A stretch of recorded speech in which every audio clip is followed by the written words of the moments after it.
Welcome to my channel গরম মশলা with MG.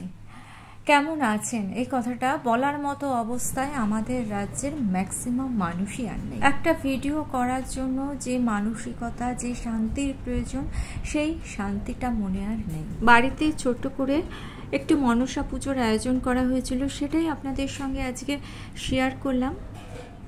মা মনসার কাছে একটাই প্রার্থনা, এই সমাজের বুকে যেসব বিষাক্ত মানুষগুলো ঘুরে বেড়াচ্ছে, মা যেন তাদের উপযুক্ত শাস্তির ব্যবস্থা করে।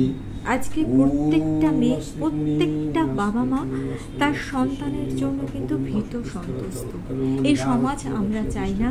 আমরা একটা সুস্থ সমাজ ভগবানের কাছে, মা মনসার কাছে প্রার্থনা।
যারা এই সমাজকে এই পর্যায়ে নামিয়ে এসেছেন, মায়ের কাছে প্রার্থনা করি তাদের যেন উপযুক্ত শাস্তি হয়।